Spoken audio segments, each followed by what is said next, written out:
నమస్తే, నేను Roja. Welcome to special drive. వ్యక్తిగత ద్వేషాలను వెళ్లగక్కేందుకు సోషల్ మీడియాను వేదికగా మార్చుకునే విష సంస్కృతి కరోనా కంటే ప్రమాదకరంగా వ్యాపిస్తోంది. ముఖ్యంగా ఆంధ్రప్రదేశ్ రాజకీయాల్లో గత 5 ఏళ్ల కాలంలో చీప్ పబ్లిసిటీ శృతిమించిపోయింది. వ్యక్తిగతంగా టార్గెట్ చేసి ఉచ్చరించడానికి సైతం వీలు కాని భాషలో ప్రత్యర్థులపై బూతులు తిట్టడమే కాదు, వారి కుటుంబంలోని ఆడపడుచుల వ్యక్తిత్వాన్ని హననం చేసే కామెంట్స్ పెడుతున్నారు. సోషల్ మీడియాలో వాటిని వైరల్ చేసి ఆనందం పొందే కీచకులు పెరిగిపోతున్నారు.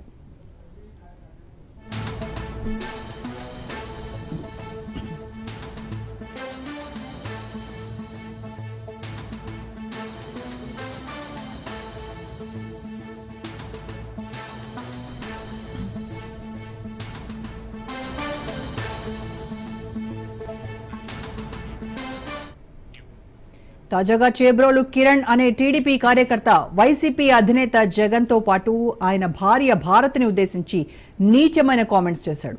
సభ్య సమాజం తలదించుకునేలా దిగజారుడు కామెంట్స్ చేసిన కిరణ్ ను తెలుగుదేశం పార్టీ నుంచి వెంటనే సస్పెండ్ చేశారు. ఈ ప్రబుద్ధుడు చేసిన అనుచిత వ్యాఖ్యలను తీవ్రంగా ఖండిస్తున్నట్టు టీడీపీ అధిష్టానం ప్రకటించింది. ఇంతవరకు ఓకే, కానీ కిరణ్ అనే మానవ మృగం చేస్తున్న అరాచకం ఈ రోజు మొదలు కాలేదు.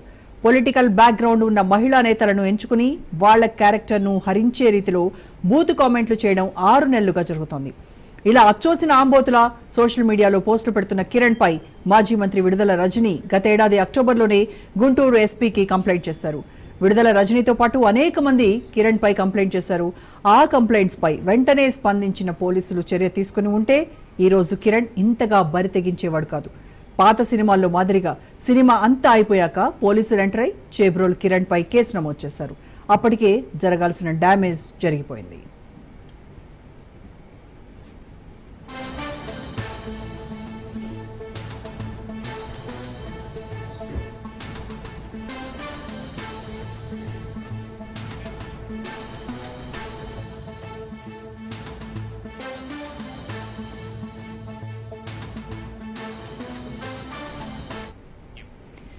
ఏపీ సీఎం చంద్రబాబు ప్రతిపక్షంలో ఉన్నప్పుడు ఆయన సతీమణి భువనేశ్వరిని ఉద్దేశించి మాజీ ఎమ్మెల్యే వల్లభనేని వంశీ చేసిన నీచమైన వ్యాఖ్యలపై అప్పట్లో పార్టీలకు అతీతంగా అందరూ ఖండించారు. కూటమి ప్రభుత్వం వచ్చిన వెంటనే వల్లభనేని వంశీని వరుస కేసుల్లో ఇరికించి ముప్పతిప్పలు పెడుతోంది. వంశీతో పాటు టీడీపీ, జనసేన కుటుంబాలకు చెందిన మహిళలపై ఇలాంటి బూతు ప్రచారం చేసిన బోరుగడ్డ అనిల్ వంటి నీచులపై కేసులు పెట్టి వారిని జైలుకు పంపడంలో టీడీపీ కూటమి సర్కార్ తీసుకున్న చర్యల్ని అందరూ హర్షించారు. కానీ జగన్ హయాంలో ప్రత్యర్థులపై సోషల్ మీడియా వేదికగా జరిగిన తప్పుల్నే ఇప్పుడు తెలుగు తమ్ముళ్లు పునరావృతం చేయడంపై పెద్ద ఎత్తున విమర్శలు వెల్లువెత్తుతున్నాయి.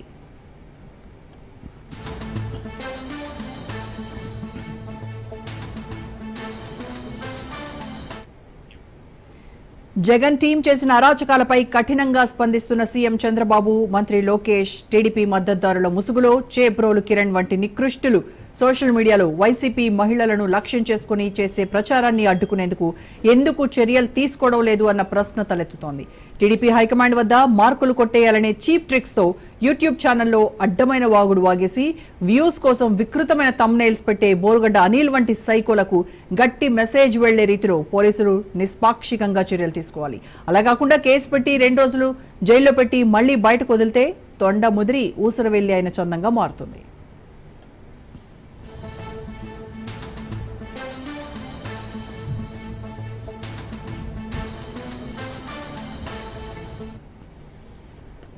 నేను చేసిన వీడియో చాలా తప్పుగా మాట్లాడాను. దయచేసి అమ్మ భారతి, జగన్మోహన్ రెడ్డి గారికి మీ ఇద్దరు కూడా దయచేసి నేను నిజం చెప్తున్నాను, నేను అన్నమాట చాలా తప్పు. మీ భారతి గారి కాళ్ళు పట్టుకొని నేను ఒక ఆడ వారి గురించి ఇలాగ మాట్లాడటం నా తప్పు. దయచేసి మీ కాళ్ళు పట్టుకుని నేనైతే క్షమించండి. నేనైతే క్షణికావేశంలో ఈ మాట అనాల్సి వచ్చింది. క్షమించి దయచేసి నేనైతే ఈ రోజు మాట్లాడిన మాటలకి ఒక ఆడవారిని ఇలాగ మాట్లాడిన తర్వాత నేనైతే మాత్రం దయచేసి క్షమించండి ప్లీజ్. నేనైతే ఇంకనైతే వీడియోలు చేయదలుచుకోలేదు. నేను చేసిన పొరపాటు జీవితంలో ఇంకా నేనైతే చేయదలుచుకోలేదు. అమ్మ క్షమించు భారతి గారు. రైట్గా ఈ సోషల్ సైకోలు పెట్టరేగిపోతున్నటువంటి తీరుపై ఏ రకంగా అడ్డుకట్ట వేయాలి అనే దాని గురించి మాట్లాడదాము. డిబేట్లో పార్టిసిపేట్ చేస్తున్నారు senior journalist and family counsellor Priya Chaudhary garu. నమస్తే అండి ప్రియా గారు. అండ్ అలాగే మనతో జూమ్లో జాయిన్ అవుతున్నారు ప్రముఖ రాజకీయ విశ్లేషకులు Mastan Rao garu. Good evening Mastan Rao garu. Good evening. So Priya Chaudhary garu, అంటే టీడీపీ అధికారంలోకి రాగానే అప్పట్లో సోషల్ మీడియా వేదికగా చేసుకొని కొన్ని నీచమైనటువంటి కామెంట్స్ చేసి మహిళలను టార్గెట్గా చేసి అటువంటి ఎవరైతే నికృష్టులు ఉన్నారో వాళ్ళందరిపైన చర్యలు తీసుకోవడం, అలాంటి వాళ్ళని జైళ్ళకు పంపడం, ఇదంతా చాలా ఆనందంగా ఫీల్ అయ్యారు. సో కానీ ఇప్పుడు సేమ్ పార్టీ, అధికారంలో ఉన్నటువంటి పార్టీకి చెందినటువంటి కార్యకర్తలే ఈ రకంగా ప్రతిపక్షంలో ఉన్నటువంటి వాళ్ళని, మహిళల్ని టార్గెట్ చేసుకొని చేస్తున్నటువంటి ఈ కామెంట్స్ చూస్తే ఏమనిపిస్తోంది? ముఖ్యంగా ఫస్ట్ అసలు ఈ ఇష్యూ మీద చర్యలు తీసుకుని అతని మీద చర్యలు తీసుకున్నందుకు ప్రభుత్వానికి నేను థ్యాంక్స్ చెప్తున్నానండి, టీడీపీ గవర్నమెంట్కి. ఎందుకంటే దే నో దట్ పెయిన్. ఎందుకు తీసుకున్నారు అంటే నిజం చెప్తున్నా, ఈ మార్పు రావాలి. అప్పుడు కూడా లాస్ట్ గత ప్రభుత్వం వైఎస్ఆర్సీపీ ప్రభుత్వం ఉన్నప్పుడు కూడా భువనేశ్వర్ గారి మీద అసలు ఎంత నీచమైనటువంటి కామెంట్స్ చేశారండి. అది నిజంగా ఎవరైనా భరించగలిగినటువంటి విషయమా? ఇవాళ వాళ్ళు జైల్లోకి వెళ్తే వాళ్ళ ఇంట్లో ఉన్నటువంటి వాళ్ళు ఎంత ఇబ్బంది పడుతున్నారు, ఎంత స్ట్రెస్ ఫీల్ అవుతున్నారు, ఎంత పెయిన్ ఫీల్ అవుతున్నారు, అది ఎవరు ఆలోచించారు? కేవలము ఇందాక మీరు న్యూస్లో చదువుతుంటే నేను విన్నాను, పార్టీ యొక్క హైకమాండ్ యొక్క దృష్టిలో పడటం కోసము, లేకపోతే వాళ్ళు చెప్పినట్టు చేస్తే మనకు అక్కడ అది ఆ స్థానం నిలబడుతుంది అనేటటువంటి మన ఎగ్జిస్టెన్స్ కోసము అక్కడ వాళ్ళు ఆ ప్రయత్నాలు చేస్తున్నారు. కానీ తర్వాత వీళ్ళ కుటుంబం ఏంటి అనేది మర్చిపోతున్నారు. ఇప్పుడు ఇదే చూసాం మనం లాస్ట్ ప్రభుత్వంలో ఉన్నప్పుడు ఏ విధమైనటువంటి నోరు జారీ అనాలా, మరి లేకపోతే వాళ్ళ మీద ఉన్న ప్రెషర్ అనాలా, లేకపోతే వాళ్ళకి తెలివి లేదు అనుకోవాలా, ఇష్టం వచ్చినట్టు ఒక ఎక్స్ ముఖ్యమంత్రి భార్యనే మాట్లాడేటటువంటి స్థితికి దిగజారిపోయారా, లేకపోతే వాళ్ళని దించారా? ఒకటి మనం ఇక్కడ ఖచ్చితంగా ఆలోచించాలమ్మా. అయితే దాన్ని ప్రోత్సహిస్తున్నటువంటి పార్టీలది కూడా నిజం చెప్తున్న తప్పు కాదా? ఇవాళ ఆ రోజున ఆ భువనేశ్వర్ గారి మీద జరిగినటువంటి విషయం మీద వీళ్ళందరూ చాలా బగ్గుమన్నారు, చాలా ఆవేదన. నాకు చాలా బాధ అనిపించిందండి. మీరు కొట్టుకు చావండి, ఏమైనా రాజకీయాలంటే జుట్లు పట్టుకోండి, అసెంబ్లీలో చొక్కాలు దించుకోండి, లేదా సమ్మెలు చేయండి, ధర్నాలు చేయండి, హర్తాలు చేయండి, ఏమైనా చేయండి, రోడ్డు మీద పడి కొట్టుకోండి మీరు. కానీ ఇంట్లో ఉన్న మహిళల జోలికి మీరు ఎందుకు వస్తున్నారు? అంటే రాజకీయం చేయటం చేత కాదు కదా, చేత కాకనే వెన్నుపోట్లు అంటారనమాట వీటన్నిటినీ కూడా. అంటే ఒక వ్యక్తి మీద వ్యక్తిత్వ హననం అనేది ఎప్పుడైతే జరుగుతుందో మనిషి మానసికంగా కుంగిపోతాడు. మానసికంగా కుంగదీసిన తర్వాత వీళ్ళు సాధించేటటువంటి విజయం ఏముంటుంది? దేనికైనా కాలం సమాధానం ఖచ్చితంగా చెప్పి తీరుతుంది. మీరు పాజిటివ్ ఇస్తే మళ్ళీ తిరిగి మీకు అదే వస్తుంది మీ టైం వచ్చినప్పుడు. మీరు నెగిటివ్ వేస్తే టైం వచ్చినప్పుడు మీకు అదే జరుగుతుంది. ఈరోజు అది జరిగింది మాత్రం అదే. మీరు ఏ విధంగా చూస్తున్నారు? నిజంగా వీళ్ళ నాలుకలు కొయ్యాలండి ఇలా మాట్లాడే వాళ్ళని. అరే ఇంట్లో ఉన్నటువంటి ఆడవాళ్ళు ఏం పాపం చేశారండి? నీకు పార్టీ మీద ద్వేషం ఉందా, లేకపోతే పార్టీలో ఉన్నటువంటి ముఖ్యమంత్రి మీద ద్వేషం ఉంటే ముఖ్యమంత్రి చేసేటటువంటి అన్యాయాలను, అరాచకాలను మీరు మాట్లాడండి. లేకపోతే వ్యక్తి మీద ద్వేషం ఉంటే అతను చేసినటువంటి దుర్మార్గాలు ఏమైనా ఉంటే బయట పెట్టండి. కానీ వెళ్ళి ఇంట్లో ఉన్నటువంటి మహిళల మీద మాట్లాడడం ఎంతవరకు కరెక్ట్? ఈ మధ్య కొత్త పోకడ చూశాను నేను. ఒక మహిళ అనుచితంగా వ్యాఖ్యలు చేసింది అనగానే ఆమెని నోరు మోయించడానికి భాష లేదా అండి మన దగ్గర? భాష లేదా? అతి నీచమైనటువంటి జుగుప్సాకరమైనటువంటి భాషతోటి మళ్ళీ మహిళలే ఆ మహిళ మీద దాడి చేస్తున్నారు. ఆ మహిళని మీరు ఎందుకు ఖండిస్తున్నారు? ఆవిడ భాష మీద కదా మీకు ఆక్షేపణ.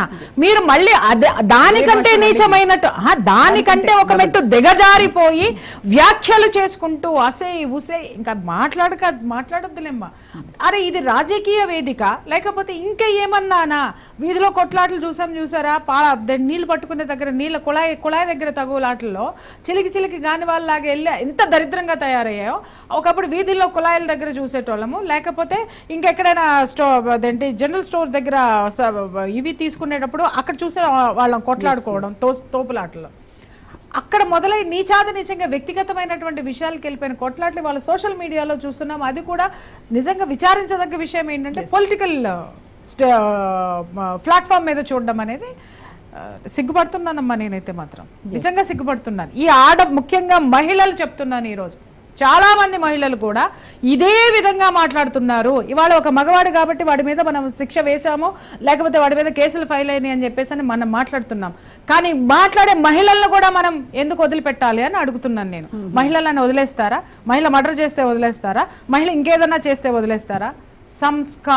సంస్కరణ అనేటటువంటిది, సంస్కారం అనే సంస్కరణ ముందు విమెన్ నుంచే రావాలి. ఎస్, అంటే అన్నిట్లో సగం మేము కూడా వాళ్ళతో ఈక్వల్ గా అనే దాంట్లో దీన్ని కూడా పోటీ పడుతున్నారా ఈ విషయంలో కూడా అనిపిస్తోంది ఇలాంటి వాళ్ళని చూస్తూ. ఈక్వల్ గా ఉంటే ఒక రాజ్యాధికారాన్ని చేపట్టు, ఈక్వల్ అనుకుంటే పోటీ చేసుకెళ్ళు, ఈక్వల్ గా అనుకుంటే గెలిచి నాయకురాలవై చూపించు.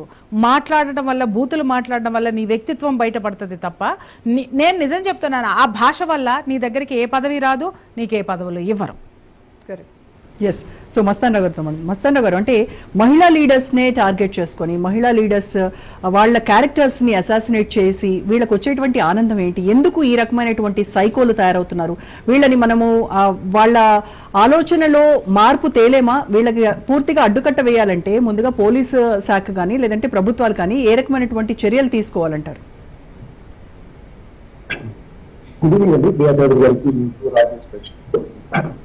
ఈరోజు చిరబ్రోలు కిరణ్ మాట్లాడిన మాటలు అతను ఆశ్చర్యం అనిపిస్తుంది. ఎందుకంటే రోజా గారు, విడుదల రజనీ గారి మీద గత కొంతకాలంగా అతను చేస్తున్న కామెంట్స్, వాళ్ళు కంప్లైంట్ ఇచ్చినా కూడా డీజీపీ స్థాయిలో పట్టించుకోకపోతే వెరసి ఈ రోజు అతను ఇంత దిగజారడానికి కారణం ఉందని నేను అంటాను.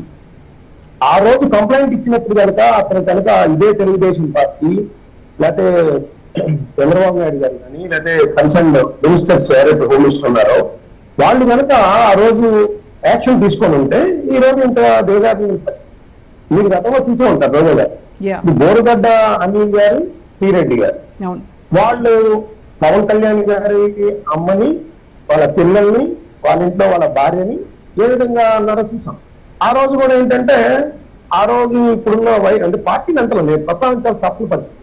ఆ రోజు వైఎస్ఆర్సీపీ మా పార్టీ కాదు వాళ్ళు అలా మాట్లాడటం తప్పు అని ఖండించి వాళ్ళకి బుద్ధి చెప్పి పెడితే వాళ్ళ 3 సంవత్సరాల పాటు అలాగ అరాచకానికి భాష అరాచకం అంటారు, భాష అరాచక భాష. సో అది ఉపయోగించి వాళ్ళు వ్యక్తిత్వం ఆ తద్వారా ఏంటంటే పవన్ కళ్యాణ్ రాజకీయాల్లో రాకుండా ఉంటాడు, వెళ్ళిపోవచ్చు అనేది వాళ్ళు అనుకున్న ఇది. అందరూ అలా ఉంటారు కదా, ఎదిరించి పోరాడతారు. అయితే నేనేది పవన్ కళ్యాణ్ మీద పోతుంటే ఆయన మీద అనండి, ఆయన పాలసీల మీద అనండి, ఆయన విధానాల మీద అనండి, ఆయన వైఖరి మీద అనండి. ఎందుకంటే ముఖ్యమంత్రుల స్థాయిలో ఉన్నవాళ్ళు కూడా ఆయన భార్యల్ని కార్లతో పోల్చుకోవాలి, వాహనాలతో పోల్చుకోవాలి, ఇంటర్నేషనల్ ఒకళ్ళు నేషనల్ ఒకళ్ళు అని మహిళల్ని కించపరచాలి. సో అది ఏ రకమైన సందేశాన్ని వాళ్ళ దగ్గర ఉన్న వాళ్ళ కోట్లాది మంది లక్షలాది మంది కార్యకర్తలకు వెళ్తుంది. సాక్షాత్తు అసెంబ్లీలోనే ఒక మాజీ ముఖ్యమంత్రి 14 సంవత్సరాలు పాటు పనిచేసిన మాజీ ముఖ్యమంత్రి భార్యని వేరే వ్యక్తితో పోలుస్తూ వాళ్ళ అబ్బాయి వేరే పోలిక ఉందని చెప్పటం, అదే సమయంలో ముఖ్యమంత్రిగా కూర్చున్న వ్యక్తి నవ్వటం ఏ విధమైన అంటే ఆ విధంగా ఇప్పుడు వంశీ గారు మాట్లాడుతుంటే అప్రైజ్ చేస్తున్నారంటే మాకు కూడా ఆయన కంట్లో పడాలంటే ఇట్లాంటి భాష మాట్లాడాలి కావాలేమో అనే యాంగిల్ తీసుకుంటా ఉన్నారు. సో అదే ఇక్కడ వస్తా ఉంది. గతం మనం చూడొచ్చు. అంటే నేను ప్రస్తావిస్తాను, ఇది ఎక్కడి దాకా వెళ్ళిపోయిందంటే వాళ్ళ నాయకుల్ని కానీ వాళ్ళ ప్రభుత్వాన్ని కానీ వాళ్ళ అభిమానిస్తున్న పార్టీని కానీ ఏమన్నా అంటే అవతల వాళ్ళు ఎంత వాళ్ళైనా సరే, అది జ్యుడిషియరీ అయినా సరే, హైకోర్టు న్యాయమూర్తుల్ని కోవిడ్ వార్డులో పడేయాలని పోస్ట్ పెట్టేశారు, అంటే చంపేసేయాలి. అంటే ఈ సోషల్ మీడియా విస్తృత రూపాలు ఎక్కడ దాకా వెళ్తున్నాయి అంటానికి ఎగ్జామ్. దానికి సంబంధించి హైకోర్టు స్వయంగా జోక్యం చేసుకొని వాళ్ళ మీద కేసులు పెట్టండి మొట్టికాయలు వేస్తే 90 మంది మీద కేసులు పెట్టి చాలా మందిని జైల్లో కూడా వేసిన పరిస్థితి. మీకు అక్కడే కాదండి, ఇప్పుడు జగన్ గారే ఉన్నారు. జగన్ గారు అభిమానించినంత కాలం శర్మిల గారిని ఎవరో ఏమన్నారు. శర్మిల గారు పార్టీ వేరే పెట్టుకున్నారు, జగన్ గారిని విమర్శించారనగానే మోర్సుపల్లి, అంతకుముందు వైఎస్ షర్మిల గారని మోర్సుపల్లి శర్మిల గారు అంటారు. ఆ తర్వాత ఆమె చెప్పింది ప్రభాస్ గారితో లింక్ పెట్టి ఆమెను కూడా ఎలా అరెస్ట్ చేశారు, ఆమె స్వయంగా వచ్చి ప్రకటించింది కదా, దాని మీద యాక్షన్ తీసుకున్నారు. ఒక పార్టీకి అధ్యక్షురాలు, ఒక ముఖ్యమంత్రికి కుమార్తె, ఒక ముఖ్యమంత్రికి సోదరిగా ఉంది. అలాంటి వాళ్ళకి న్యాయం చేయలేనప్పుడు ఎలాంటి పోతాం, ఎలాంటి సందేశాలు ఇస్తున్నట్టు మనం. నేననేది ఏంటంటే ఇప్పుడు నేను కొన్ని చెప్తాను మేడం, టీడీపీకి అంటే ఆంధ్రప్రదేశ్ కి సంబంధించి ప్రస్తావన వచ్చిందని చెప్తున్నా. ఇప్పుడు టీడీపీకి సంబంధించి మేదరమెట్ల సురేష్ అని లేదా మణి అని, అదేవిధంగా వైఎస్ఆర్సీపీకి సంబంధించి వర్రా రవీందర్ రెడ్డి, ఇంటూరి రవికిరణ్, అవుటు శ్రీధరు, ఇప్పాల రవీంద్ర, వీళ్ళల్లో అత్యధికంగా మీరు చెప్పిన ఇప్పుడు ఏదైతే మనం ప్రస్తావిస్తా ఉన్నామో మహిళల మీద వాళ్ళ వ్యక్తిత్వ హననానికి సంబంధించి పోస్టులు పెట్టిన పరిస్థితి, వాళ్ళని ఇప్పుడు ఈ రోజు వాళ్ళ మీద కేసులు ఉన్నాయి. అదేవిధంగా చూస్తే మనము రాజకీయ నాయకులు కూడా అంటాం లేదు. ఇప్పుడు అయ్యన్న పాత్ర గారు ఒక కామెంట్ చేయగానే దానికి రిఫ్లెక్షన్స్ ఎలా ఉంటాయి అంటే, జోగి రమేష్ గారు చంద్రబాబు నాయుడు గారికి దాడికి వెళ్ళారు. ఓకే, అయ్యన్న పాత్రుడు గారు రోజా గారిని ఉద్దేశించి, జగన్ గారిని ఉద్దేశించి ఆయన ప్రసంగించగానే దాన్ని సోషల్ మీడియాలో వైరల్ చేయగానే దానికి సంబంధించి రిఫ్లెక్షన్ ఏంటంటే చంద్రబాబు నాయుడు గారి ఇంటికి. అలాగే పట్టాభి అనే వ్యక్తి ఆయన ప్రసంగించగానే సోషల్ మీడియాలో అది వైరల్ కాగానే బోక్స్డీకే అనే పదం వాడినందుకు వాళ్ళ ఇంటి మీద వాళ్ళ భార్య భర్త అందరూ ఉండగా దుమ్మికి వెళ్ళిన పరిస్థితి. అంటే రాజకీయ నాయకులు పదాలు ఉచ్చరించేటప్పుడు, ప్రసంగాలు చేసేటప్పుడు వాళ్ళ యొక్క మాటలు ఎంతమందిని ప్రభావితం చేస్తాయి, అది ఎంతమంది శాంతి భద్రత సమస్యగా మారుతుందంటానికి ఇప్పుడు నిన్నది కూడా ఆయన అక్కడ బట్టలు ఉడదీశానగానే ఇతని యొక్క వికృత రూపం, అంటే వాళ్ళ నాయకుల్ని లేకపోతే వాళ్ళ పార్టీకి ఎక్కడైతే ఏదైనా వస్తుందానో ఇతను వాళ్ళ భారతీ గారి మీద ఆ విధంగా అతను పాల్పడ్డాడు. అతను అంటే రిఫ్లెక్షన్స్ వికృత రూపాలు సంతరించుకుంటా ఉన్నాయి. నేనేమంటానంటే ఇప్పుడు ఏ పార్టీ అధికారంలో ఉంటే ఆ పార్టీ వాళ్ళు తిట్టిన వాళ్ళు ఆ కేసులు పెట్టబడవు, ప్రత్యర్థి పార్టీల మీద మాత్రం కేసులు పెట్టారు. ఇప్పుడు మనం చూసాం 2014-19 ఏం జరిగిందో 19-24 ఏం జరిగింది. యువతల పార్టీ వాళ్ళు అంటే మాత్రం అధికారంలో ఉన్న పార్టీ వాళ్ళు మహిళలను అన్నా వాళ్ళ ఇంట్లో వాళ్ళని అన్నా ఎటువంటి కేసులు పెట్టబడవు. అట్లా కాదు, ఇప్పుడు ఆర్టీఐ కమిషనరేట్ ఎలా ఉందో, మహిళా కమిషన్ ఎలా ఉందో, అదేవిధంగా ఏపీపీఎస్సీకి సంబంధించి ఎట్లయితే పాషి జ్యుడిషియరీగా వ్యవహరిస్తారో గవర్నర్ ఆధీనంలో పనిచేసేలాగా ఈ సైబర్ నేరాలు కానీ లేదా మహిళల మీద ఎవరైతే కామెంట్లు పెడతారో సోషల్ మీడియాలో కానీ యూట్యూబర్స్ లో కానీ మొత్తం ఆటోమేటిక్ గా అక్కడ నమోదయ్యే విధంగా, అది వెంటనే రికార్డ్ అయ్యే విధంగా ఒక వ్యవస్థని నెలకొల్పాలన్న అవసరం అయితే ఇక్కడ కనిపిస్తా ఉంది. అయితే ఈ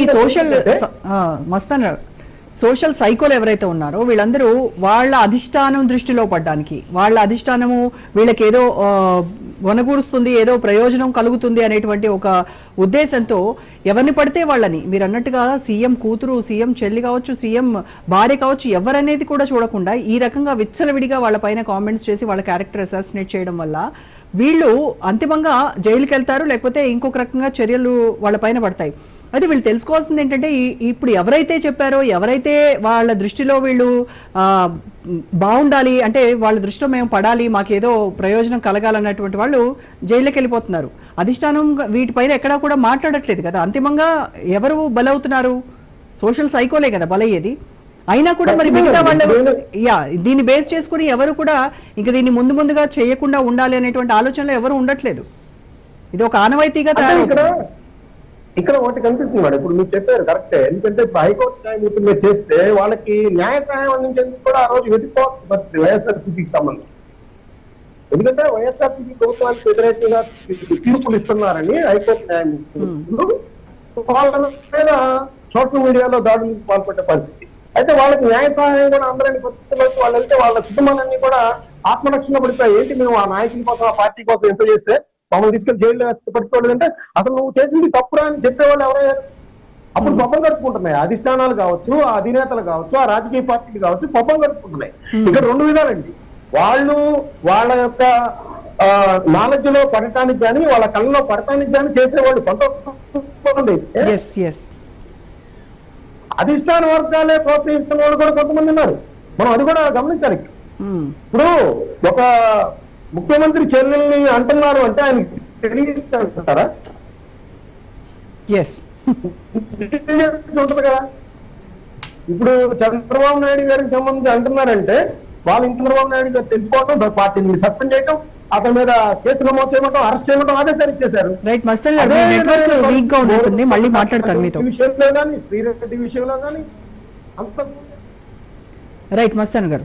సో ప్రియా గారు, అంటే సోషల్ మీడియాలో ఇప్పుడు మనం మాట్లాడుకున్నట్టుగా ఈ చేబ్రోలు కిరణ్ ఎవరినైతే ఇప్పటివరకు కామెంట్స్ చేస్తూ వచ్చాడో, అటు విడుదల రజనీ కావచ్చు, ఇప్పుడు భారతి రెడ్డి కావచ్చు, అంటే ఈ రకంగా ఎవరి ప్రోద్బలం లేకుండానే అంత ధైర్యంగా ఆ రకమైనటువంటి మాటలు మాట్లాడతాడా నిజంగా? లేదమ్మా, ఇప్పుడు నేను అదే క్లారిటీ ఇవ్వాలని చూస్తున్నాను, వెయిట్ చేస్తున్నాను. యాక్చువల్గా ఏంటంటే వీళ్ళ వెనక కొంతమంది ఉంటారు. కొంతమంది ఏం చేస్తారంటే ఫ్రంట్ వారియర్స్ అని ఉంటారు. ఇప్పుడు యుద్ధం జరిగేటప్పుడు కొంతమంది ఫ్రంట్ వారియర్స్, నాయకుడు ఎక్కడ ఉంటాడు, ఆ చివరి ఎక్కడో లాస్ట్లో ఇంకా తప్పదు అనుకున్నప్పుడు రాజు దిగుతాడు యుద్ధం చేయడానికి. అప్పటి వరకు ఏం చేస్తారంటే కొంతమందిని ఆ యుద్ధం కాకలు తీరినటువంటి వాడిన, లేకపోతే దాంట్లో నైపుణ్యం వాళ్ళనో, లేకపోతే శిక్షణ ఇచ్చినటువంటి సైనికులు ఉంటారు.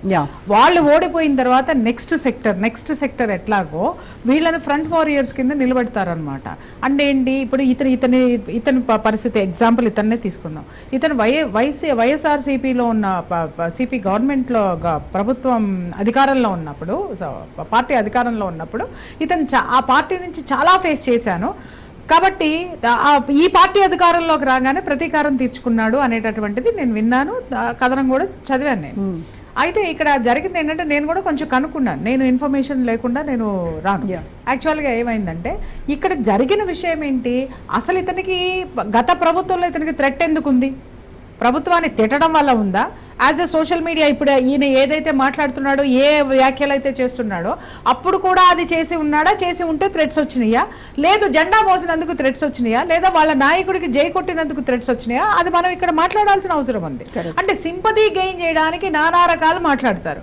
గత ప్రభుత్వంలో, సరే ఆ పాయింట్కి వద్దాం, గత ప్రభుత్వంలో నీకు ఆ పెయిన్ ఏంటో తెలిసింది, నిన్ను ఎవరైనా ఒకళ్ళు మాట్లాడినా, వాళ్ళ వేధింపులకి గురి చేసినా అది ఏంటో తెలిసిన తర్వాత మళ్ళీ నువ్వు అదే చర్యలకు దిగడంతో అంతర్యం ఏంటి, వాళ్ళు బాధ పెట్టారు కాబట్టి నువ్వు బాధ పెడుతున్నావు అంటే ఇక్కడ సంస్కరణ ఎక్కడుంది? అంటే ఇక్కడ ఏమవుతుందంటే వాడు కొట్టాడు కాబట్టి నేను కొడతాను, కొట్టడం కాదు, వాడు నన్ను కొట్టాడు కాబట్టి వాడు మళ్ళీ జీవితంలో కొట్టకుండా వాడికంటే బలంగా నేను ఎలా ఎదగాలి అనేటటువంటి ఆలోచన వీళ్ళకి ఎవరికి ఉండదు, వీళ్ళకి బుర్ర పని చెయ్యదు. నిజం చెప్తున్నా, వెనక ఉండి ప్రోత్సహిస్తూ ఉంటారు. వీటికి కొంతమంది స్పెషల్గా ఉంటారు అనమాట. ఇప్పుడు సోషల్ మీడియా అనేటటువంటి వింగ్స్ ఉంటాయి, ఈ పార్టీల్లో ఉంటాయి, not only TDP, not only YSRCP, అన్నిటిల్లో సోషల్ మీడియా సెల్ ఒకటి ఉంటుంది. ఆ సెల్లో కూర్చుని ఏంటి అని అంటే వీళ్ళు ఎంత మైలేజ్ తీసుకొని వస్తే, ఎంత ఇది చేస్తే అధిష్టానం నుంచి వాళ్ళకు వస్తాయి, వీళ్ళకి రావు. ఇక్కడ బలి పశువు ఎవరంటే ఎవడైతే తొయ్యబడ్డాడో, పడి ముక్కు పగలు కొట్టుకున్నాడు, ముక్కు మొక్క ఏకం చేసుకునేటోడు వాడు. ఇక్కడ వెనక ఉన్నటువంటి వాళ్ళు ఏదైనా మనం అధికారంలో ఉన్నాం రా నువ్వు కానీ ఏం కాదు, అదే అపోజిషన్ పార్టీలో ఉంటే మన నాయకుడు చూసుకుంటాడు, రేపు పొద్దున ఆ పార్టీ అధికారంలోకి వస్తే నీకే పలానా ఉద్యోగం, నీకే పలానా సీటు, నువ్వే హోమ్ మినిస్టర్వి, లేదా నువ్వే సీఎంవి, లేకపోతే నువ్వే కార్పొరేటర్వి, నువ్వే చైర్మన్వి, నీకు ఈ కాంట్రాక్ట్లు ఆ కాంట్రాక్ట్, ఇలా విపరీతమైనటువంటి దాన్ని ఏమంటారు, మభ్య పెట్టేయడం అనేది ఉంటుంది, వాళ్ళకి ఆశ చూపించడం అనేది ఉంటుంది. సో వీళ్ళు ఏం చేస్తారంటే అధికారంలో లేనడం, అధికారం వస్తే అధికారంలో ఉంటాం అనుకుంటారు. ఇలాంటి వాళ్ళేమో అరే నాకేదొచ్చిన సీఎంఏ మావాడు మా పార్టీ అనుకుంటారు. ఇక్కడ ఇద్దరు ఆలోచించాల్సినటువంటి విషయం ఏంటంటే వీళ్ళు ఫ్రంట్ వారియర్స్, వీళ్ళకి ఏమి తగిలినా కూడా చివర్లో యుద్ధం అయిపోయిన తర్వాత వీళ్ళ గురించి ఆలోచిస్తారు. అసలు వీడు ఒకడికి ఇలాంటి పని చేస్తున్నాడు అనేది కూడా పైవాడికి తెలియదు, ఖచ్చితంగా తెలియదు. ఎంతమంది పోయారు అనేది రాజు దిగేంత వరకు కూడా రాజు లెక్క కట్టడు, వ్యూహం మీదే ఉంటాడు. అలాగే ఇప్పుడు మీరు అన్నట్టుగా ప్రత్యర్థి పార్టీ అయినా, ఆ అధికారంలో ఉన్నటువంటి పార్టీ అయినా కూడా మేము లైమ్ లైట్ లో ఉండడానికి, అంటే అదేంటి అపోజిషన్ పార్టీనేమో లైమ్ లైట్ లో ఉండడానికి ఇలాంటి వాళ్ళని వాడుకుంటే ఎప్పటికప్పుడు కాంట్రవర్సీలు క్రియేట్ చేసి, అధికారంలో ఉన్న పార్టీలో ఉన్నటువంటి వాళ్ళు ఏంటంటే వాళ్ళని టాపిక్ని డైవర్ట్ చేయడానికి, పాలసీస్ మీద రాకుండా ఉండడానికి ఇలాంటి వాళ్ళని వాడుకుంటారు. లైమ్ లైట్ లో ఉండడానికి ప్రభుత్వ వైఫల్యాలు ఇంకేదో చావండి, కానీ ఆడవాళ్ళని ఎందుకు తీసుకొస్తున్నారు అంటే ఇక్కడ నీకు అదే చెప్తున్నాను కదా తల్లి. ఒకప్పుడు నేను పార్టీలో వర్క్ చేస్తున్నాను, నేను ప్రెస్ లో వర్క్ చేస్తున్నాను, నాకు తెలుసు సిస్టమ్ ఎలా ఉండేది అని. అంటే ఇప్పుడు దరిద్రం అయిపోయింది, అందుకే మేము తప్పుకున్నాం. వీటన్నిటి నుంచి మేము ఎందుకు తప్పుకున్నాం అంటే ఇది ఎలా అయిపోయింది అని అంటే యుద్ధం చేయడం మానేసి వెన్నుపోట్లు పడటం. అది అరే అంతమందితో యుద్ధం ఎందుకు రాబాయి, అంతమంది అంత ఖర్చు పెట్టడం ఎందుకు, అన్ని తలకాయలు లేవడం ఎందుకు, అటు పడుకున్నప్పుడు కత్తితో పొడి చేస్తే పోలేదో దరిద్రం పోతుంది అనుకునే దీనికి అంటే అధర్మంలోకి జనం వచ్చేసారు. వచ్చినప్పుడు యుద్ధం నేర్చుకున్నాడు ఏం చేస్తాడు, ఇలాంటివి చేయడు, యుద్ధ ధర్మం తెలిసిన వాడు చేయడు. అందుకని కొంతమంది నోళ్ళు మూసుకొని కూర్చున్నాం, మేము మాకు అవసరం లేదు, ఈ యుద్ధం చేయాల్సిన అవసరం లేదు. అలా ఇక్కడ కూడా ఏమవుతుందంటే మీరు అన్నట్టుగా ఎందుకు ఇలా పోతున్నారు అని అంటే ఒకప్పుడు రాజకీయ పార్టీలకు కూడా కొన్ని నీతిలు ఉండేవి, నీకు కొన్ని రూల్స్ అండ్ రెగ్యులేషన్స్ ఉండేవి. వాళ్ళు వ్యవస్థాగతమైనటువంటి విషయాల మీద విమర్శలు ఉండేవి తప్ప ఒక రాజకీయ అధికారంలో ఉన్న పార్టీని విమర్శించడానికి అవినీతి లేకపోతే ఇంకొకటి వాళ్ళు ఏ పాలసీస్ ఫెయిల్యూర్ అయ్యారో జనాలకి ప్రజల పక్షాన పోరాడేటటువంటి వాళ్ళు, ప్రజల కోసం పోరాడేటటువంటిది అపోజిషన్ పార్టీ. ఇవాళ ఏమైపోయింది అనంటే జలస్ పెరిగిపోయి, ఈ జలస్ని ఇంత దరిద్రంగా ఎవడు పెంచి పోషించినాడో వాడి గురించి మాట్లాడితే దరిద్రంగా ఉంటుంది. ఇది ఏంటి అనంటే సీఎం కుర్చీలో కూర్చుంటేనే ఓర్వలేం అనేటటువంటి స్థితికి వచ్చేసారు ఇవాళ. అంటే వ్యవస్థాగతమైనటువంటి పోరాటం వ్యక్తిగత పోరాటానికి దిగజారిపోయింది ఈ రోజు. ఇలాంటి దాంట్లో ఎవరు సీఎం ఉంటే ఏంటి, ఎవరు హోమ్ మినిస్టర్ ఉంటే ఏంటి? ఇవాళ కొంతమంది యూట్యూబర్స్ కూడా నేను చూస్తున్నాను కదా, పొద్దున్నే మార్నింగ్ న్యూస్ బులెటిన్ వేస్తూ ఉంటారు. ఎంత నీచంగా అరే సీఎం, అరే ఇది, అరే తురే డైరెక్ట్ గా మాట్లాడటం. నీకు సిగ్గుందా? నువ్వు సీఎం వా, నువ్వు ఇదా? అరే కనీసము ఆ పదవికి, ముఖ్యమంత్రి పదవి అకార్డింగ్ టు కాన్స్టిట్యూషనల్ అండి, రాజ్యాంగబద్ధమైనటువంటి పదవిని గౌరవించలేని జర్నలిజం, నీది జర్నలిజం అనాలా ఏమనాలి? కనీసము ఆ భాష ఎలా వాడాలో కూడా తెలియనటువంటి వాళ్ళు ఇవాళ మీడియాలోకి వచ్చి కూర్చుంటే ఇలా మాట్లాడించేటటువంటి సంస్థ యజమానుల్ని మాట్లాడాలి మనం ఫస్ట్. అలాగే ఏ పార్టీలో ఉండి ఇలాంటి నీచమైనటువంటి భాష మాట్లాడుతుంటే పార్టీలో నాయకులు ఊరుకుంటున్నారో నాయకుల్ని ప్రశ్నించాలి తప్ప వీళ్ళని కాదు. సంస్కరణ తేవాల్సింది ఎవరు? వాళ్ళు ఆపితే వీళ్ళు ఆగుతారు, వాళ్ళు ప్రోత్సహిస్తే వీళ్ళు ముందుకు దూకుతారు. తప్పెక్కడుంది అని అంటే నాయకత్వంలోనే ఉంది. ఖచ్చితంగా ఉంది. వాళ్ళకి తెలియదు అని అనుకోకండి. ఎప్పుడు తెలుస్తుంది అనంటే ఫలానా అప్పుడు ముదిరిన తర్వాత తెలుస్తుంది అనంటే అసలు అది జరగడానికి పోతాము. ఇక్కడ నుంచి ఇక్కడ పటిష్టమైనటువంటి పాలసీ లేకపోవడమే కదా అక్కడ ఆ ప్రమాదాలు జరగడానికి కారణం. అంటే ఇక్కడ ఫెయిల్యూర్ ఎవరిది? ఇవాళ ఈ స్థితి వచ్చింది అనంటే ఏ పార్టీలోనైనా సరే ఆ రోజున అసెంబ్లీలో భువనేశ్వర్ గారిని మాట్లాడినటువంటి దగుల్బాజీ సిచ్యుయేషన్ ఏదైతే ఉందో ఆ సిచ్యుయేషన్కి బాధ్యత ఆ ముఖ్యమంత్రి ఎలా వహించాలో ఈ సిచ్యుయేషన్కి బాధ్యత ఈ ముఖ్యమంత్రి వహించాల్సినటువంటి అవసరం చాలా ఉందమ్మా. వీళ్ళు పటిష్టంగా ఆ రోజు ఆమెనంటే ఎంత బాధపడ్డారో మరి ఈ రోజు ఈమెని, ఆ రోజు ఆయన అసెంబ్లీలో కూర్చొని నవ్వాడు, మరి ఈ రోజు పెయిన్ నీకు వచ్చిందా? మరి ఆ రోజు రాలేదా? ఆ రోజు నువ్వు నవ్వావే, అదే ప్రకృతి నీకు మళ్ళీ తిరిగి ఇచ్చింది కదా. ఈ రోజు అందరూ తెలుసుకోవాల్సింది కూడా అదే.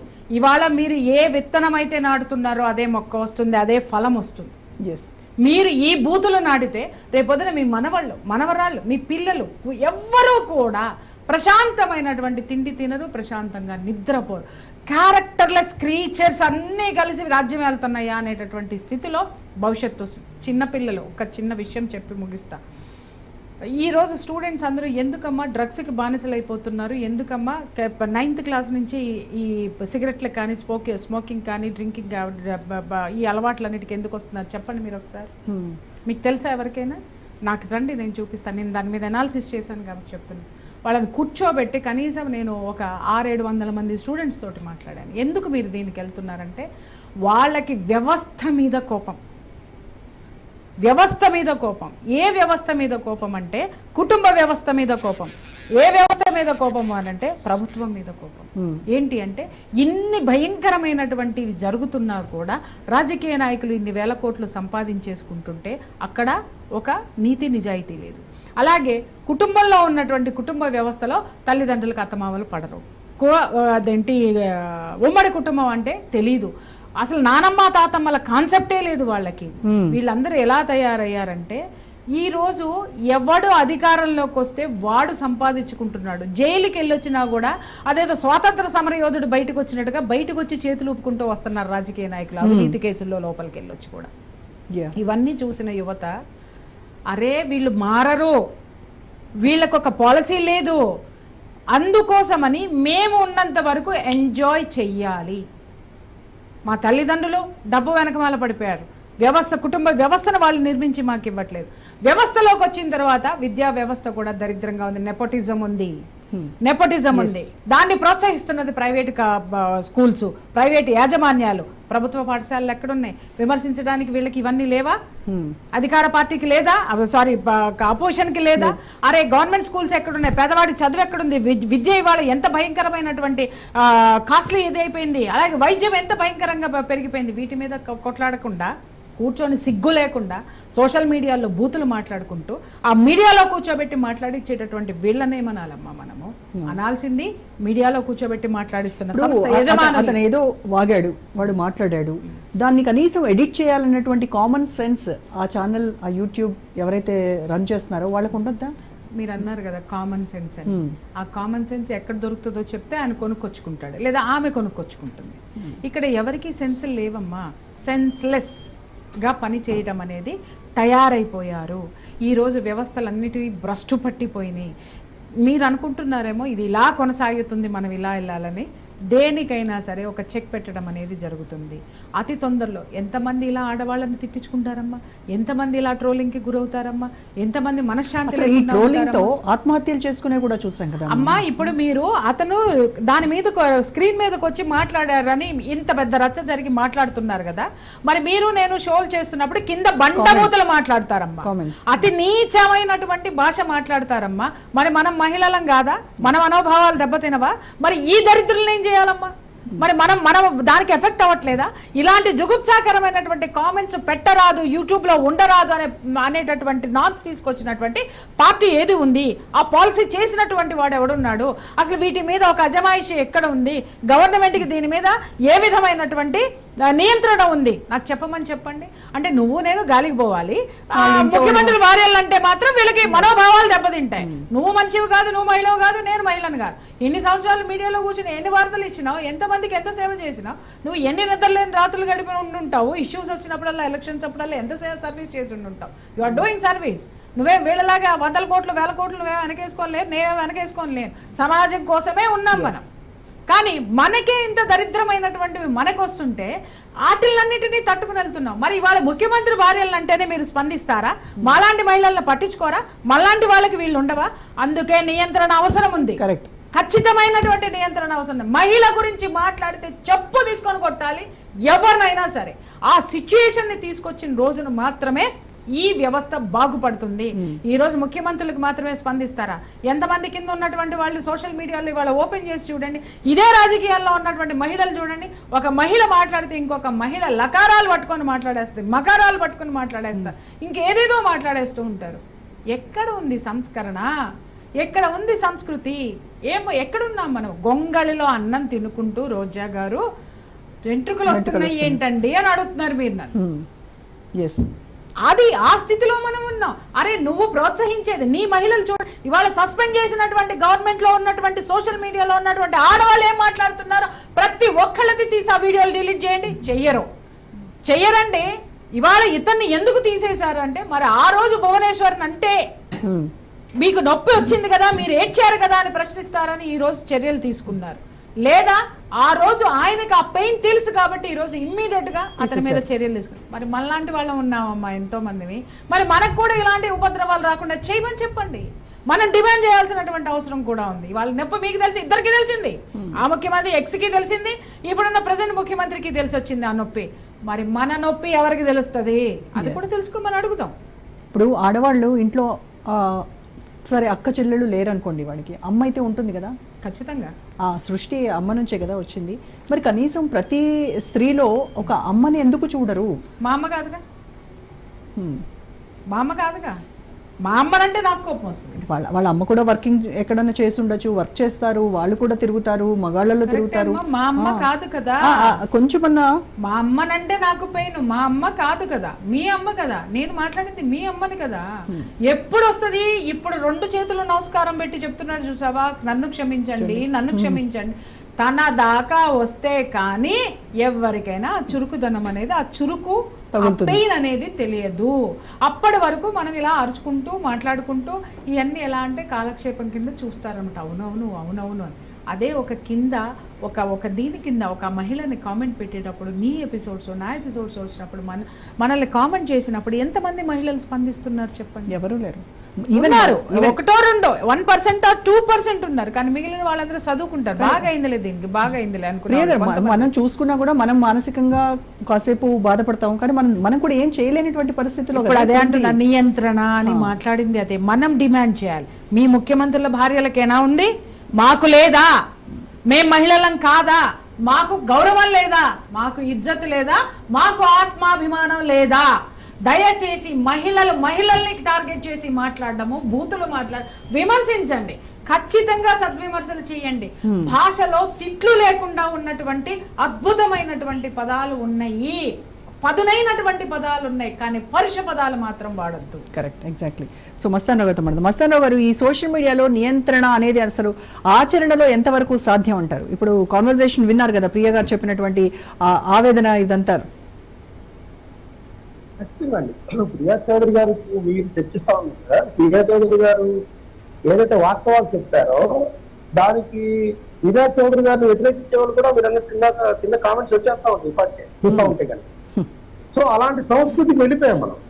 నేననేది ఏంటంటే హైకోర్టు ముందుకు కానీ వాళ్ళ ముందుకు ఇట్లాంటి కేసులు వచ్చినప్పుడు, ఈవెన్ వాళ్ళ మీదే వచ్చినప్పుడు ఎక్కడా కూడా మార్కెటింగ్ గా చర్యలు తీసుకునే విధంగా కానీ తీర్పులు కానీ వచ్చే వ్యవస్థ మన దగ్గర లేదు.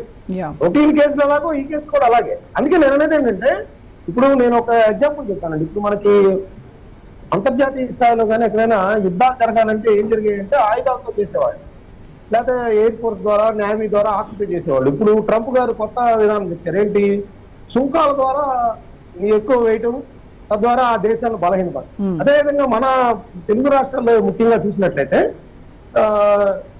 ఈ వ్యవస్థలు లేదంటే పాలసీలు విధానాలు ఆయా పార్టీలు ఏ చర్యలు తీసుకున్నాయి, ఏ వాగ్దానాలు చేసినాయి, ఏవేమి ప్రజల్ని మోసం చేసినాయి అనే దాని గురించి కాకుండా డిజిటల్ యుద్ధానికి దిగిపోతున్నారు ఇదంతా కూడా. సైబర్ నేరాలకు సంబంధించిన సరైన నియంత్రణ లేకపోవడం కానీ, వాటి మీద చర్యలు లేకపోవడం కానీ, కఠిన శిక్షలు పడతాయనే భయం లేకపోవడం కానీ. ఇప్పుడు నేనేమంటానంటే, అసలు ఇందాక ఒక చర్చ మీరు ప్రియా చౌదరి గారితో మాట్లాడతారు, ఆ ఛానల్ ఇంటర్వ్యూ చేశారు.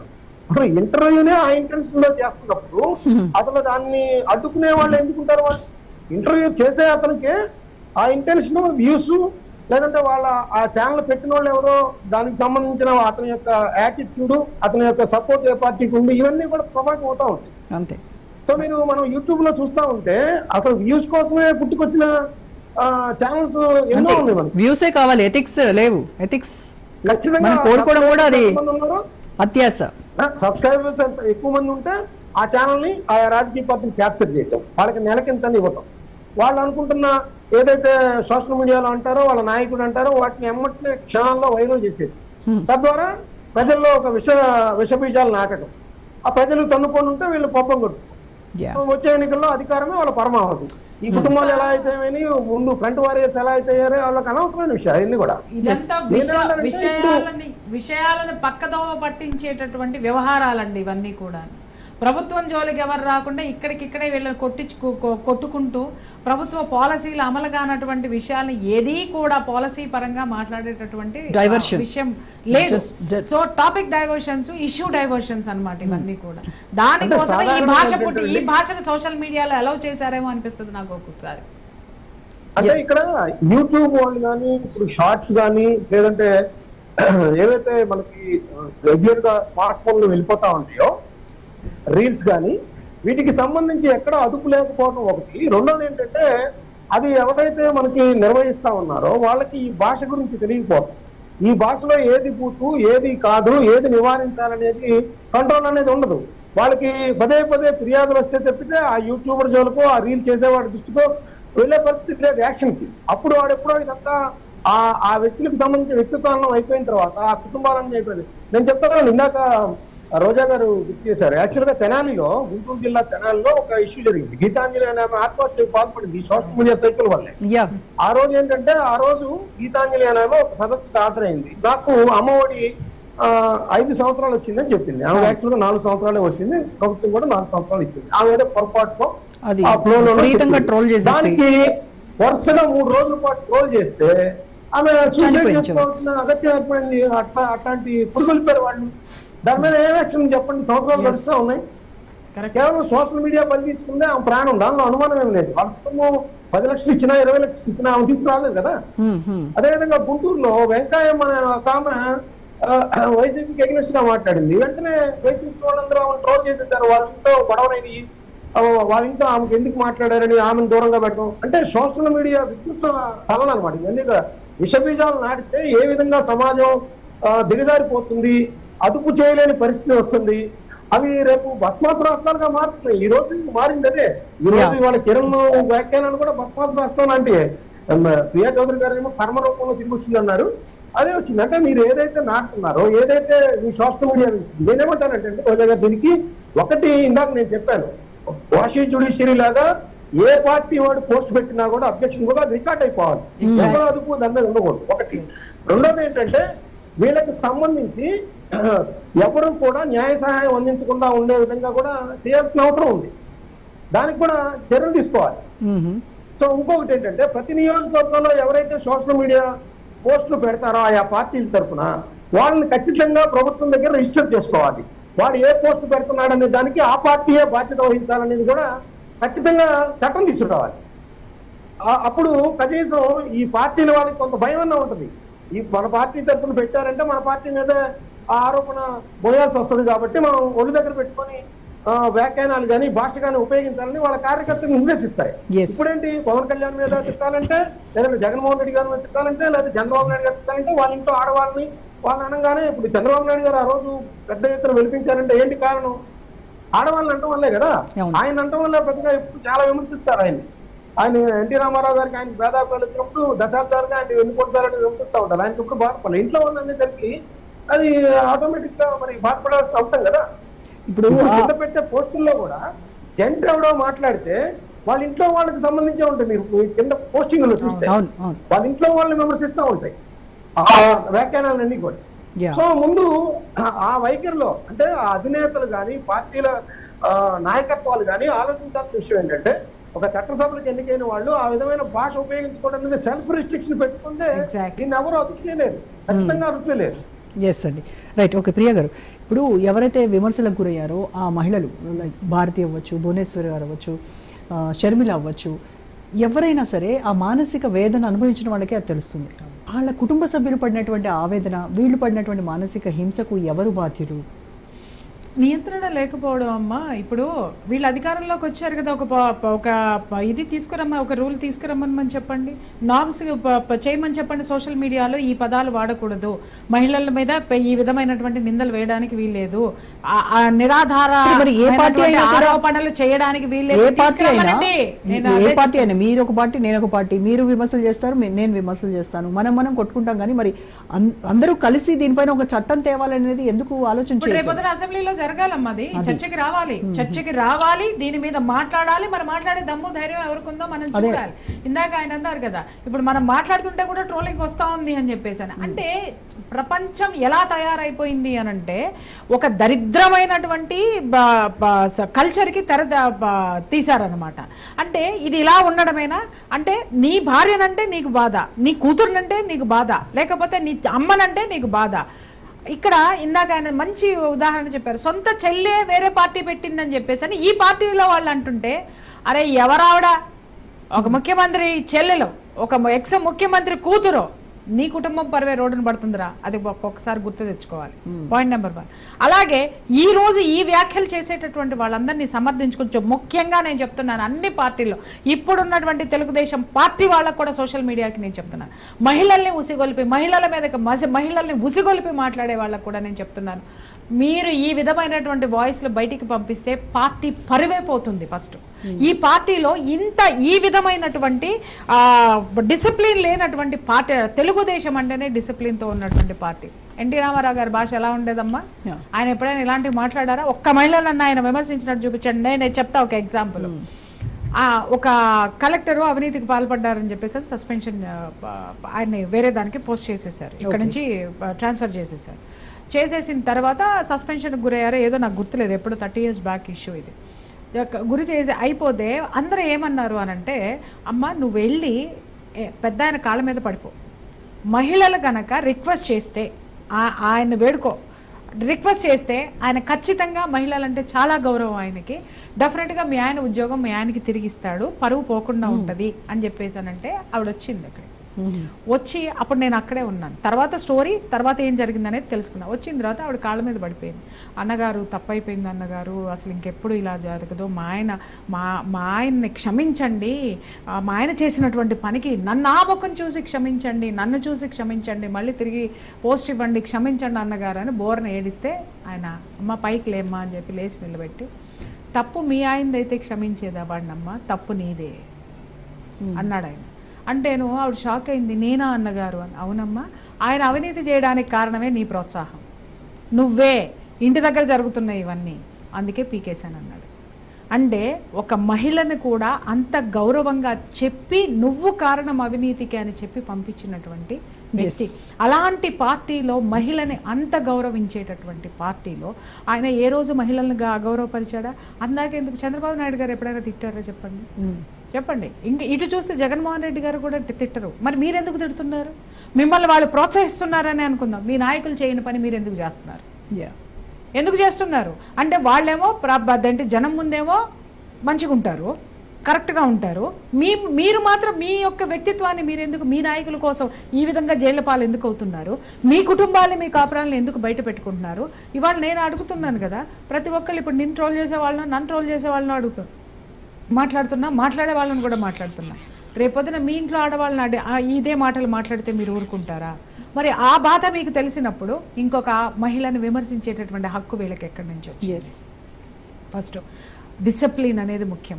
ఇప్పుడు ఇద్దరికీ నొప్పి తెలిసి వచ్చింది కాబట్టి కనీసం రేపు వచ్చేటటువంటి అసెంబ్లీ సెషన్స్లో ఈయనైతే అసెంబ్లీకి అటెండ్ కాదు కదా, ఈ మహానాయకుడు అసెంబ్లీకే అటెండ్ కాదు. అదే చెప్తున్నా, ఆ సీట్లో వీడు కూర్చున్నాడు కాబట్టి నేను రాను, ఈ సీట్లో ఆయన కూర్చున్నాడు కాబట్టి నేను రాను అని చెప్తే ప్రజాస్వామ్యంలో ఓట్లేసిన వాళ్ళు వెదవలై కూర్చున్నారా? అంటే కుర్చీలాట ఆడుకుంటున్నారు, వీళ్ళు కుర్చీలాట ఆడుకుంటున్నారు తప్పితే ఇక్కడ ఏ విధమైనటువంటి సంస్కరణ అనేటటువంటిది ఉందా? ప్రజా పరిపాలన ఎక్కడుంది ఇక్కడ డెమోక్రసీలో మాట్లాడాలనుకుంటే? కాబట్టి కూర్చొని ఆలోచించి రేపొద్దున తీసుకురండి. దీని మీద సోషల్ మీడియా మీద నియంత్రణ ఉండాల్సిందే. కింద కామెంట్ పెట్టే వాళ్ళ మీద ఇమ్మీడియట్ యాక్షన్లు. ఏంటండి ఎంతమందిని అరెస్ట్ చేస్తామని మాట్లాడుతున్నారు?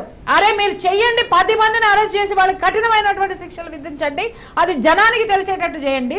సోషల్ మీడియాలో 1కి 10 సార్లు పోస్టులు పెట్టించండి, ఇంకొకటికి ధైర్యం ఉంటుందా అని అడుగుతున్నాను నేను. మహిళా బిల్లు సంగతి తర్వాత ముందైతే ఇలాంటి మహిళలు గౌరవిస్తే మా బిల్లులు మేమే సాధించుకుంటాము, మా గెలుపులు మేమే తీసుకుంటాం. అరే ఎవరన్నా నాలాంటి వాళ్ళు నీలాంటి వాళ్ళు పోయి ఉందామన్నా కూడా ఆ బూతులు ఇది పారిపోయి వెనక్కొస్తాం, మనకెందుకు వచ్చిన పెంట కూడా మన ఇల్లు మనకుంది, మన సంసారం మనకుందని చెప్పి. కరెక్ట్.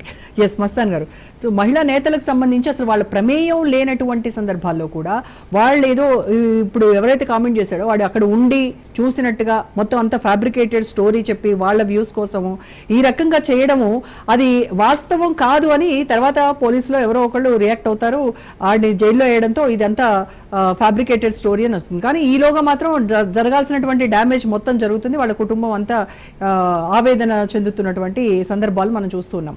అయితే వీటికి అడ్డుకట్ట వేయాలంటే మరి నియంత్రణ అనేది ఎక్కడి నుంచి స్టార్ట్ అవ్వాలి? అంటే సెల్ఫ్ రియలైజేషన్, సెల్ఫ్ రిస్ట్రిక్షన్ అని మీరు అంటున్నారు, కానీ అది ఆచరణలో అసలు ఎంతవరకు సాధ్యం అవుతుంది? చుట్టూ ఉన్న వాళ్ళందరూ వీళ్లే కదా. ఖచ్చితంగా అండి. ఇప్పుడు మీరు అన్నట్టు ఇవాళ కిరణ్ చేశాడు, అతను క్షమాపణ చెప్పాడు, అది అంతటితో అయిపోవట్లా. యూట్యూబ్ లో చర్చలు వీలైపోయినాయి, అది అతనేమన్నాడు, తర్వాత అతనే క్షమాపణ చెప్పాడు, ఇవి కూడా వెళ్ళిపోతా ఉన్నాయి. సో తద్వారా ఆటోమేటిక్ గా ఇంకా డ్యామేజ్ ఎక్కువ జరిగిపోతా ఉంటది.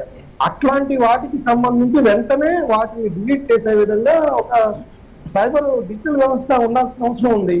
రెండోది ఏంటంటే ఇంకా ప్రాక్టికల్ గా మీరు ప్రియా చౌదరి గారు ఏంటంటే అసెంబ్లీలో ఇప్పుడు పవన్ కళ్యాణ్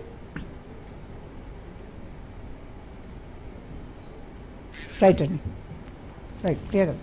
సో అది నియంత్రణ అనేది మీరు అన్నట్టుగా నియంత్రణ వస్తే చాలా బాగుంటుంది, కానీ మరి ఆ సెల్ఫ్ రియలైజేషన్, సెల్ఫ్ రిస్ట్రిక్షన్ ఎంతవరకు ఆచరణలో? ఇప్పుడు ఆయన అన్నారు కదా, చాలా వ్యాలిడ్ పాయింట్ మాట్లాడారు. ఏమనంటే ఇప్పుడు ఏదైతే అతను మాట్లాడిన మాటలు ఉన్నాయో ఇమ్మీడియట్ గా వీడియోస్ ఫస్ట్ డిలీట్ అవ్వాలి. ఏ ఛానల్ దాన్ని ప్లే చేయకూడదు, ఏ ఛానల్ దాన్ని వేయకూడదు, వేసి మళ్ళీ మళ్ళీ మళ్ళీ చేస్తే డ్యామేజ్ ఇంకా ఎక్కువ జరుగుతుంది. ఎక్కడికక్కడ ఈ రెస్ట్రిక్షన్స్ పెట్టుకుంటూ వెళితే ఇప్పుడు ఒక మాట అన్నాడు అని అంటే వాడు ఒకసారి అన్నాడేమో, వీళ్ళు 100 సార్లు వేస్తారు, అది జీవితాంతం ఆ రికార్డు నడుస్తూనే అరే ఆ మాట తప్పని కదా. అసలు వ్యాఖ్యలు తప్పని నువ్వు మాట్లాడుతూ మళ్ళీ అదే వ్యాఖ్యలు నువ్వు చూపించుకుంటూ దాని మీద డిస్కషన్లు గురువింద గింజలాగా దాని మీద పద్ధతి కబుర్లు ఎందుకు చెప్తారు మీరు?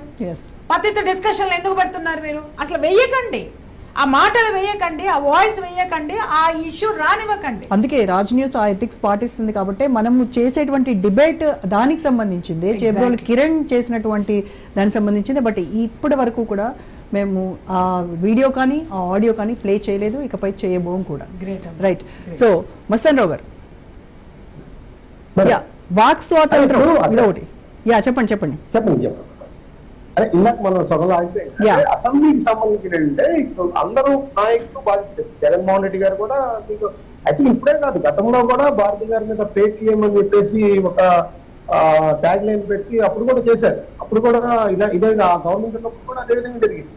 సో నేననేది ఏంటంటే వీళ్ళందరూ బాధ్యత, పార్టీ అధినేతలుగా ఉన్న వాళ్ళందరూ కూడా బాధ్యతగా ఉన్న ఇదే సరైన సమయం అంటాను నేను. ఎందుకంటే ఒక పక్కన సైకోలందరూ విజృంభించేస్తున్నారు, వాళ్ళ అభిమానుల కోసం చేస్తున్న తప్పితే వాళ్ళ కుటుంబాల తర్వాత కాలం ఏమవుతుందో గమనించారు. కాబట్టి ఖచ్చితంగా అసెంబ్లీ ఒక ఏదైతే మోరల్ ఎథిక్స్ కమిటీ ఉంటుందో అది సమావేశం అవ్వాలి, దానికి సంబంధించిన విధి విధానాలు రూపొందించాలి. కనీసం మన ఆంధ్రప్రదేశ్ నుంచే ఇక్కడి నుంచే ప్రారంభం కావాలి. దేశంలోని ఇతర రాష్ట్రాలకు కూడా మోడల్ గా ఉంటుంది. ఇప్పుడు నిన్న మనం తెలంగాణలో కూడా చూసాం ఏంటంటే అంటే నేను అనేది సోషల్ మీడియా ఒక లేడీస్ అనే కాదండి, ఇప్పుడు అక్కడ ఈ హెచ్సియు గురించి జరిగినప్పుడు వాస్తవాల్ని ప్రచారంలోకి సోషల్ మీడియాతో వెళ్తే గ్రాఫిక్స్ తీసుకురావటం, లేకపోతే డీప్ ఫేక్ తీసుకురావటం, ఇలాంటివన్నీ కూడా అంటే అది అప్పుడు దానికి ఉపయోగిస్తారు. తర్వాత కాలంలో మనుషులు హ్యూమన్ బీయింగ్స్ కూడా ఉపయోగిస్తారు. సో అది వికృత వెరితల్లో వేస్తుంది.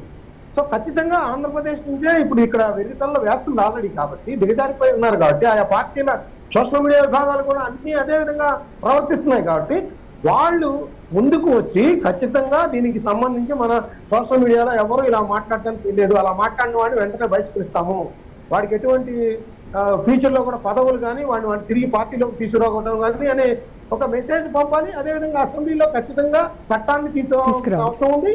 అది ఇంప్లిమెంటేషన్ కూడా రాష్ట్ర జాబితాలో ఉండే విధంగా, అంటే మళ్ళీ కేంద్రానికి పంపిస్తే కేంద్రం మళ్ళీ దాన్ని అట్టిపెట్టి అట్లా కాకుండా ఏదో ఆరంభ సంవత్సరంగా కాకుండా కంటితూర్పు చర్యలు కాకుండా ఖచ్చితంగా టెంపరీగా కొన్ని హెచ్చరికలు జారీ చేయాల్సిన అవసరం అయితే నాకైతే కనిపిస్తాం. ఎస్. సో ప్రియా చౌదరి గారు, అంటే ఏదైనా అంటే వాక్ స్వాతంత్రం అనేది ఒకటి అడ్డం పెట్టుకుంటున్నారు. రాజ్యాంగం మాకు కల్పించినటువంటి హక్కు వాక్ స్వాతంత్రం, దీన్ని అడ్డం పెట్టుకొని నా ఇష్టం వచ్చినట్టుగా నేను వాగుతాను, ఎవరిని పడితే వాళ్ళని ఏదైనా అంటాను అనేటువంటి తత్వం పెచ్చుమీరిపోతూ ఉంది.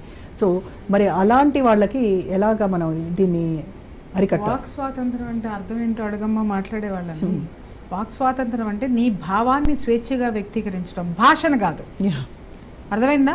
నీ భావం ఏదైతే ఉందో దాన్ని స్వేచ్ఛగా చెప్పడము, అది కూడా ఏంటి అని అంటే సంస్కారవంతమైనటువంటి దీంట్లో చెప్పడం అనేది భావ వ్యక్తీకరణ స్వేచ్ఛ అన్నారు. కానీ భాష వ్యక్తీకరణ స్వేచ్ఛ అని ఎక్కడ రాజ్యాంగంలో లేదు. వీళ్ళు కొత్తగా పెట్టిన వాళ్ళు ఎవరైనా ఉన్నారేమో, భావ వ్యక్తీకరణ స్వేచ్ఛ ఉంది కాబట్టి మాట్లాడతామనంటే భావాన్ని వ్యక్తం చేయమన్నారు కానీ భాషని, నీకొచ్చిన భాషను వ్యక్తం చేయమని ఎవరు ఎక్కడా చెప్పలేదు. ముఖ్యంగా రాజకీయ నాయకులు తెలుసుకోవాల్సింది ఏంటంటే వాళ్ళు వేదికల మీద కానీ ప్రజలను ఉద్దేశించి మాట్లాడేటప్పుడు కానీ అలాగే అసెంబ్లీలో కానీ వాళ్ళ భాషని ఒళ్ళు దగ్గర పెట్టుకొని మాట్లాడాల్సినటువంటి అవసరం ఈరోజు చాలా ఉందనేది ఇది పెద్ద నీతి. ఈ రోజు జరిగింది చెడే కావచ్చు, కానీ ప్రతి ఒక్క రాజకీయ నాయకుడికి నీతి పాఠం ఇది. అరే మనం నోరు జారితే మన కింద ఉన్నవాడు నోరు జారుతాడు, తలకాయ తీసుకెళ్ళి అక్కడ పెట్టుకోవాలి అని ప్రతి ఒక్కడు అసెంబ్లీ గడప తొక్కాలనుకునేవాడు, తొక్కినవాడు, దాంట్లో ఉన్నవాడు ఆలోచించాల్సింది ఏంటంటే పరువు ముఖ్యము, నా కుటుంబం ముఖ్యము, నా బిడ్డల ముఖ్యము. నువ్వు మాత్రం ఇంకొక అమ్మ పిల్లల్ని నువ్వు మాట్లాడేస్తావు, మళ్ళీ తిరిగి నీ అమ్మ పిల్లల్ని మాట్లాడితేనే నువ్వు ఏడుస్తావు. ఎవరు మాట్లాడుతున్నారు, ఎవరు చేస్తున్నారు? ఇంకొకటి ఏంటి అని అంటే అసలు ఈ సోషల్ మీడియాలో కూర్చోపెట్టి ఈ నిజంగా చెప్తున్నా, మనం శాటిలైట్లో చేసి వచ్చాము, నేను ప్రెస్లో ప్రింట్ మీడియాలో కూడా చేసి వచ్చాను. ఒక ట్రైనింగ్ ఇచ్చింది మనకి.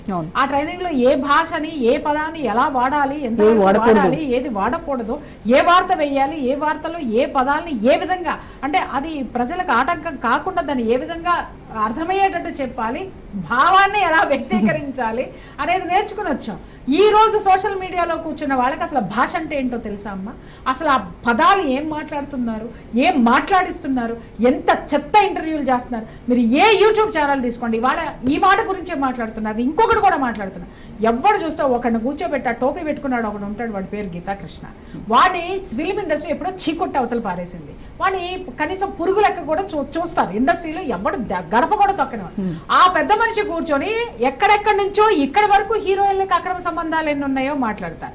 మరి ఆ హీరోయిన్లు వింటున్న మాకే జుగుప్సాకరంగా ఉంటే ఆ హీరోయిన్లు చెప్పుతో ఎందుకు కొట్టరో ఈ మనిషిని నాకు అర్థం కాదు, బుద్ధి ఎందుకు చెప్పరో నాకు అర్థం కాదు. అలాగే ఎదురుగుండా కూర్చుని అడిగేది ఒక లేడీ యాంకర్, ఒక మహిళ కూర్చొని ఒక మహిళకు యొక్క అక్రమ సంబంధాలని అంటే ఇతను పక్కన కూర్చొని వాళ్ళిద్దరికి ఫ్రెండ్షిప్ చేసొచ్చాడా లేకపోతే ఇతనే వాళ్ళని అలా సెట్ చేసి వచ్చాడా? ఏ ఆధారాలతో మాట్లాడుతున్నారు? ఈవెన్ ఇప్పుడు చెబ్రోల్ కిరణ్ కూడా అదే కదా, అతను ఏదో చూసి వచ్చినట్టుగా ఫలానా వాళ్ళతో అలా ఇలా అని చెప్పేసి మాట్లాడడం. నేను ఇట్లాగే నాకు కొంతమంది గెస్ట్లు నేను అడుగుతాను, అరే అది ఆ విషయం అది కాదు కదయ్యా, ఎట్లా మాట్లాడుతున్నారు మీరు, అది ఎందుకు ఇలా మాట్లాడుతున్నారని మహిళల్ని వీళ్ళని అడిగితే ఏం చెప్తారు? వాళ్ళు ఏదో ఇస్తున్నారండి అంటే ఇవ్వనాళ్ళు కూడా, వాళ్ళు ఏదో ఇస్తున్నారని ఇచ్చేవాళ్ళు మాట్లాడే ఇవ్వనాళ్ళు. ఏమండి అది పోతుంది, నాకు మంచి పేరు వస్తుంది, నేను మాట్లాడుతున్నాను అంటే యువతల జీవితాలు నాశనం అయిపోయినా వాళ్ళకి. నా జీవితం పోలేదుగా, నా జీవితం పోయిన రోజున మాట్లాడతా నేను. నా జీవితం పోయిన రోజున అయ్యయ్యో అని అప్పుడు నేనంట పోయేది నీ జీవితం కాదు కదా, నాది కాదు కదా, నీ జీవితం కాబట్టి నీ జీవితం మీద ఏదైనా మాట్లాడతాను. నన్ను అందరూ చప్పట్లు కొడుతున్నారు, కింద కామెంట్లు పెడుతున్నారు, ఆ స్క్రీన్ షాట్లు తీసి అందరికీ పంపుకుంటాం మమ్మల్ని ఎంత భజన చేశారని. నీ మీదకి వచ్చిన రోజున అప్పుడు బాధ అనేది, పెయిన్ అనేది తెలుస్తుంది. ఆ తెలిసేంత వరకు కూడా వీళ్ళు ఇలాగే మాట్లాడుతూ ఉంటారు. ఇంకొక విషయం ఏంటంటే అసలు ఈ సోషల్ మీడియా ప్లాట్ఫామ్లో ఈ భాషని ఈ విధంగా కూనీ చేసినందుకు ముందు అసలు భాషకి సంబంధించినటువంటి పండితులందరూ దీని మీద కూర్చొని ఒక సంఘం ఏర్పరచుకొని భాషని ఇంత దరిద్రంగా వాడుతున్నందుకు ఆక్షేపణలు అందజేయాలి. అలాగే మహిళలందరూ కూడా కూర్చొని ఈ భాషని ఇలా ఎందుకు మాట్లాడుతున్నారు, మహిళలు ఇలా ఎందుకు రెచ్చగొడుతున్నాయి, ఇలాంటి వ్యాఖ్యలు, అసభ్యకరమైనటువంటి వ్యాఖ్యలు, అనుచితమైనటువంటి వ్యాఖ్యలు ఎందుకు చేస్తున్నారు? ఏమైపోయినాయి అమ్మా ఈ సంస్థల సంఘాలన్నీ, ఏమైపోయినాయి? ఎందుకు మాట్లాడడం లేదు? ఏదైనా ఒక ఇన్సిడెంట్ జరిగినప్పుడు వచ్చేస్తారు, దానిపైన వాళ్ళు స్పందన తెలియజేస్తారు, ఆ తర్వాత అంతే ఎవరి పని వాళ్ళు. ఇంకొక విషయం వాళ్ళు ఏం మాట్లాడతారంటే, ఏం లేదండి మేము మాట్లాడుతున్నది చక్కగా మాకు ఆ నిమిషానికి ఏం తోచిందో అది చెప్పేసి వస్తున్నామండి, జనాలు చూస్తున్నారు ప్రియా గారు, మీకెందుకు, మీరెందుకు అడుగుతారు మమ్మల్ని అని చెప్పి పెట్టేసే వాళ్ళు ఉంటే మళ్ళీ ఫోన్ చేసి మరీ తిట్టిన గెస్టులు కూడా బోల్డ్ మంది ఉన్నారు. ఇక్కడ స్టూడియోల్లో కూర్చొని దాన్ని ఏమంటారు, నిరాధారమైనటువంటి ఆ యొక్క స్టేట్మెంట్లను ఇచ్చేటటువంటి బేస్లెస్ స్టేట్మెంట్స్ ఇచ్చేటటువంటి గెస్ట్లు కొంతమంది ఉన్నారు. వాళ్ళతో వచ్చిన దరిద్రాలు ఇవి. అలాగే ఏ అర్హత లేకుండా కూర్చొని యాంకర్ సీట్లో కూర్చొని మాట్లాడేటటువంటి వాళ్ళది బాధ్యత ఉంది. అలాగే అవుట్పుట్ ఎడిటర్ది బాధ్యత ఉంది, ఇన్పుట్ ఎడిటర్ది. అసలు input output editor total media తెలుసో లేదో తెలియదు, టోటల్ ఆ ఛానల్ మొత్తం అంతకు మించి సంస్థను నడిపేటటువంటి వాళ్ళు అదే మాట్లాడతారు. మేడం మా ఉద్యోగాలు నిలబెట్టుకోవాలి మేడం, మా బాస్లు ఇవే మాట్లాడమంటున్నారు మేడం అని మాట్లాడుతున్నారు. దీన్ని 200% ఖండించాల్సినటువంటి అవసరం ఉంది. దీని మీద నియంత్రణ తేవాల్సిన అవసరం కూడా ఉంది. ఖచ్చితంగా వీటిపై ఫర్దర్ గా కూడా ఇలాంటి డిస్కషన్స్ జరగాలి, దానిలో మార్పు వచ్చేంత వరకు కూడా మనలాంటి వాళ్ళందరం కృషి చేయాలి. Right, thank you so much Priya Chaudhary garu, Mastan గారు, థ్యాంక్ యూ అండి. సో ఇది వాళ్ళ స్పెషల్.